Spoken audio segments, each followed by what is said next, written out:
তারপর ভাই ব্রাদার মেসেঞ্জারে হোয়াটসঅ্যাপে ভিডিও দিছে, দেখি আমার বাড়ি ধাউ ধাউ করে জ্বলতেছে। দেখেন জ্বলতে জ্বলতে বাড়িটাই নাই।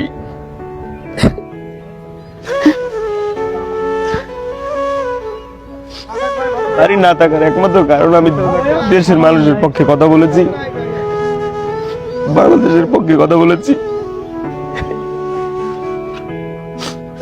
শুধু বাড়ি পুরো দেওয়া হয়নি, আমার ফ্যামিলি মেম্বার সবাইকে মারার প্ল্যান ছিল।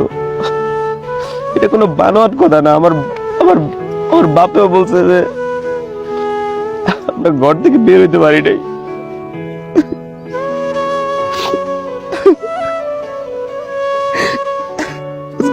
আমার মা বাবা ভাই ভাবি এরই কয়লার মতো পাইতাম ভাই, কারণ দুই পাশের দরজায় বাইরে থেকে আটকানো ছিল। তারা বেড়া টেরা ভাঙে তারপরে বের হয়েছে ভাই।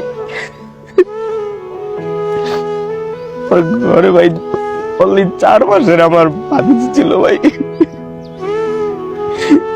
4 বছরের আমার ভাতিজা, ওর বাবা মা ভাই ভাবি ছিল। আজকে তারা সবাই বের না হইলে আজকে মরে যেত, আজকে শুধু আমি একাই থাকতাম। দেশের মানুষের জন্য শুধু কথা বলেছি। লাস্টে ধানমন্ডি 32-এও আমি ছিলাম। বিপ্লব ঘটাই এই সরকারকে বসালাম। এই সরকার কি করলো, কি করতেছে এই সরকার? একটা মানে নিউট্রাল করে একটা দেশকে দিলাম। আজকে আমার ঘর পড়তেছে, কালকে অন্যের ঘর পড়বে।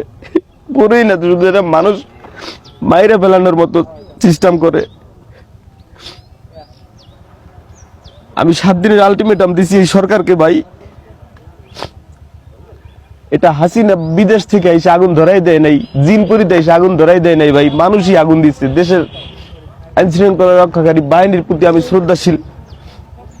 7 দিনের ভিতরে তারা খুঁজা তাদেরকে আইনের আওতায় যদি না হয়, দেশের মানুষকে যদি দেখানো না হয়, যেহেতু আমার পরিবারকে বাইরে ফেলার চেষ্টা করা হয়েছে, সেহেতু তারা খুনি, তাদের যদি ফাঁসিতে না ঝুলানো হয়, 7 দিনের ভিতরে আমার এই পুরা বাড়ি ছড়ায় যদি পূর্ণ বাড়ি গঠন করার কার্যক্রম হাতে না নেওয়া হয়, আমি একাই রাজপথে লড়বো, আমি একাই রাজপথে আন্দোলন করব। আন্দোলন করতে গিয়ে যদি দেখি কোনো বেনিফিট না আসে, আমি একাই বিপ্লবী সরকারের ডাক দিব। আমি বিপ্লবী সরকারের ডাক দিলে এই দেশের বিপ্লবী ছাত্র জনতা, বিপ্লবী মানুষ, দেশের দেশপ্রেমিক, তারা আশা করি এগিয়ে আসবে।